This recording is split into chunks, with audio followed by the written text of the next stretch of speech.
Nu, lūk, mēs uzsāksim sacensības. Un uz laukumu tiek aicināta grupa vingrojumos kā pirmā komanda Rīgas vingrošanas skolas komanda, kur ir izcīnījusi iespēju startēt šajās skaistajās sacensībās un atklāt šos sacensības Baltijas aplis 2015. Pavērosim, kā meitenēm veids.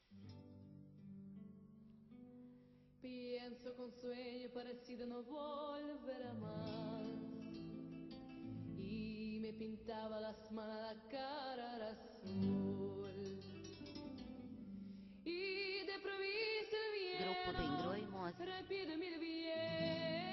startē, komandā startē 5 vingrotāji. Visai komandai ir jābūt vienveida tērpiem un priekšmets, bet priekšmets drīkst arī būt dažādās krāsās. Taču tērpiem, kostīmiem ir jābūt noformētiem vienveidīgiem.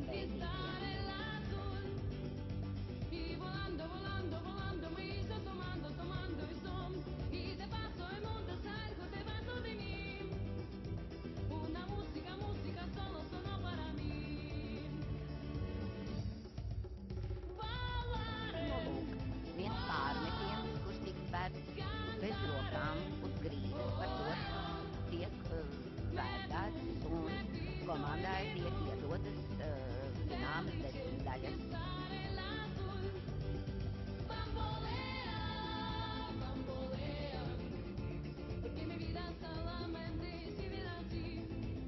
Junior grupu vingrojumos drīkst startēt vingrotājas, kuras jau startē junioru klasē. Tātad vingrotājas, kuras ir dzimušas 2002. gadā un 2001. gadā un vecākā dalībniece ir 2000. gadā dzimušā vingrotāja.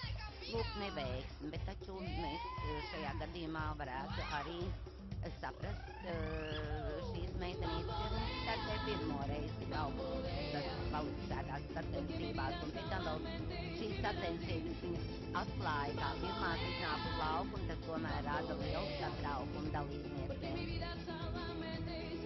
Lūk, redzējāt sadarbība ar vairāk priekšmetu metienu.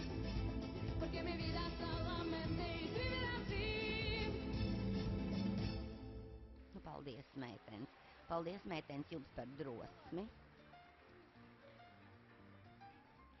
Paldies, meitenes. Tātad jūs redzējāt Rīgas vingrošanas skolas komandas. Alīna Baklāgina, Kristīna Škutāne, Paula Jurate, grupas vingrojumā startēja Ena, Daniela, Baklāgina, Škutāne, Romānova, Lapiņa un Ērciņa. Thank you, girls, for your nice performance.